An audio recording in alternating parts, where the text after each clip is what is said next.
Seja muito bem-vindo, meu amigo trabalhador, minha amiga trabalhadora, você que é estudante, você que é líder, gestor, dono de empresa, profissional liberal, autônomo, você que é profissional operacional do chão de fábrica, todos vocês que estão conosco aqui, meu amigo, minha amiga dona de casa, todos vocês que estão conosco aqui no nosso canal RJS Treinamento e Gestão. Eu sou Ronilson Mendes, seu técnico em segurança do trabalho. Estamos aqui mais uma vez para falar de segurança. Preparar o teu corpo, a tua mente para o ambiente de trabalho, para você não chegar lá desprotegido e alguma coisa de ruim acontecer.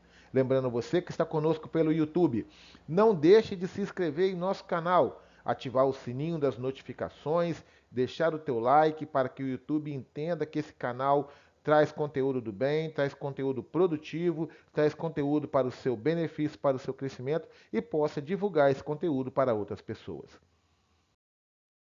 Nós estamos no nosso diálogo diário de segurança, o nosso DDS. Esse é o DDS de número 41 e nós vamos dar continuidade ao assunto NR1, Disposições Gerais, Gerenciamento de Riscos Ocupacionais. E vamos dar continuidade às alterações da NR1, principalmente no item 1.4. Bom, para iniciar as conversas, vamos mais uma vez, conforme no DDS anterior, relembrar vocês as atualizações que a NR1 já sofreu, desde a sua criação em 8 de junho de 1978, né, até os dias atuais. Essa aqui é a relação de alterações que a NR1 já sofreu e nós vamos tratar hoje em especial da última alteração do dia 27 de agosto de 2024. Então vamos lá. Vamos falar sobre o item 1.4, da continuidade no assunto. Nós já falamos sobre as obrigações do empregador com relação à CIPA, né, e à instituição de procedimentos para tratar do assunto assédio e demais violências. E agora nós vamos entrar no item 1.4.4, que diz que todo trabalhador, ao ser admitido ou quando mudar de função que implique em alteração do risco, deve receber informações sobre os riscos ocupacionais que existam ou possam originar-se nos locais de trabalho. O cara mudou de função, era pedreiro, virou líder. Ele vai ter as mesmas funções de pedreiro? Não, ele deixou de fazer atividade de pedreiro e começou a fazer uma outra atividade que é mais branda. Ah, Ronilson, mas aquela atividade é mais branda, ela é um pouco mais leve, ela tem menos riscos. Mas isso não quer dizer que os riscos ao qual ele está exposto não precisam ser tratados para que venham não ocasionar um problema naquele funcionário.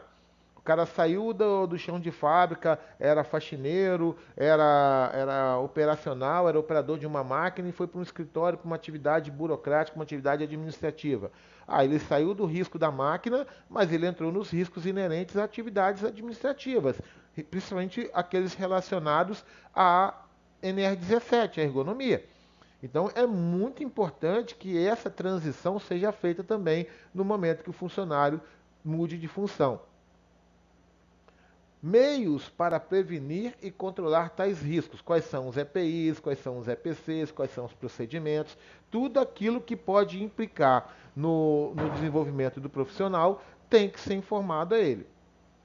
Medidas adotadas pela organização. Se a empresa tiver um procedimento, um regulamento interno que vai modificar a atividade dele, tem que ser informado. Procedimentos a serem adotados em situação de emergência. Digamos que ele mudou de local de trabalho, o cenário de risco dele é outro. Ele estava no chão de fábrica, trabalhando numa determinada situação, e a rota de fuga dele era para um local, o ponto de encontro era em determinado local, não tinha escada, não tinha elevador, não tinha nada disso. E ele mudou de ambiente. Então, o procedimento para emergência tem que mudar também. Ele tem que saber quais são os procedimentos que ele deve desenvolver naquele ambiente, naquele cenário de trabalho. E procedimentos a serem adotados em conformidade com os subitens 1.4.3 e 1.4.3.1, que nós vamos ver a seguir. Para que essas informações sejam transmitidas, elas podem ser feitas das seguintes formas. durante os treinamentos. Aí o profissional vai passar por um treinamento admissional, de integração, seja o funcionário admitido, ou por um treinamento de reintegração. Ele vai sair de uma área e fazer a transição para outra área. Pode ser feito um treinamento para que ele receba tais informações, principalmente se as informações forem muito críticas e objeto de muito conteúdo. Mas também pode ser feito por meio de diálogo de segurança, pode pegar um DDS, usar o exemplo daquele funcionário e informar quais são os riscos para ele. E também pode ser por meio de um documento físico, tipo a ordem de serviço do funcionário. Ela vai ser alterada. O funcionário recebeu uma ordem de serviço quando ele é admitido e ele mudou de função, trocaram a ordem de serviço dele, no momento da mudança da ordem de serviço que ele vai ter que assinar, passa-se as informações relevantes da segurança para ele naquele momento. Ou mesmo em e-mail eletrônico, deixando bem claro no e-mail eletrônico as informações relacionadas à segurança que ele tem que observar. Para você saber, é importante. O item 1.4.3, que é citado anteriormente, diz a respeito do trabalhador que pode interromper suas atividades quando constatar uma situação de trabalho onde, a seu ver, por motivos razoáveis, envolva um risco grave e iminente para a sua vida ou saúde, informando imediatamente ao seu superior hierárquico. O item 1.4.3.1 vai dizer que o empregador não pode exigir o retorno dos trabalhadores à atividade enquanto não sejam adotadas medidas corretivas da situação grave iminente, riscos para a saúde e para a vida do funcionário. Vou dar um exemplo aqui. Digamos que o funcionário está fazendo uma escavação. A escavação chegou numa determinada profundidade que ainda não atingiu a norma, mas ele sabe que ele vai chegar a uma determinada profundidade Y, e começa a desmoronar. Antes da atividade chegar na profundidade que tem que fazer escoramento, etc., já começa a desmoronar. Então, o que, que o funcionário pode fazer? Ele pode já alertar ao superior imediato que aquela atividade ela precisa já começar a fazer o procedimento de escoramento. Então já é uma situação de risco grave iminente que pode ser interrompida. Uma outra situação é um local onde está tendo um vazamento de produto químico. O cara está sentindo um cheiro forte de uma amônia, está sentindo um cheiro forte de um produto que não era para estar naquele ambiente e ele já automaticamente informa o superior hierárquico. A empresa tem que parar, fazer todo o procedimento de tratamento, de tratativa daquele risco e os funcionários só vão poder voltar para a atividade quando tudo estiver corrigido. Nesse momento, todos os funcionários envolvidos naquela atividade devem passar pelo item 1.4.4, sendo informado dos riscos e das medidas de controle para a solução daqueles riscos.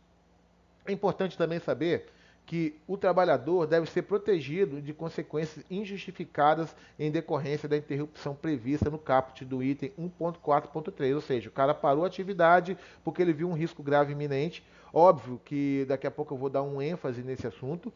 Ele informou ao superior hierárquico e muitas vezes isso não é compreendido. Até que as pessoas vejam que aquela função, que aquela atividade realmente está correndo um risco grave iminente, pode-se ter uma medida, o líder, as pessoas podem tomar uma medida querendo repreender aquele funcionário, e isso está proibido. O funcionário tem que ser protegido e verificado a evidência daquela situação de risco grave iminente. O trabalhador deve comunicar imediatamente ao seu superior hierárquico as situações de trabalho que envolvam risco grave iminente para a sua vida ou saúde, bem como de terceiros. Ou seja, ele viu alguma situação grave iminente na situação do ambiente de trabalho dele, ou então de terceiros. Esse terceiro pode ser um visitante que está na frente de trabalho correndo risco, pode ser um prestador de serviço que está ali naquele ambiente sem autorização e sem a proteção adequada, ou então atividade no prestador de serviço que pode interferir negativamente na produção, na operação daquele local. Isso tudo é motivo para que o trabalhador comunique imediatamente o seu superior hierárquico e as medidas já ditas anteriormente sejam tomadas. Bom, nós vamos encerrando esse DDS, lembrando a você que conheça as normas de segurança e aplique no ambiente de trabalho. É muito importante você sempre praticar a segurança, porque segurança, meu amigo, é o hábito baseado no cuidado. Cuidado com você, cuidado com a sua equipe de trabalho, cuidado com a tua empresa, cuidado com o teu cliente, cuidado com a tua família. Pense nisso e trabalhe com segurança.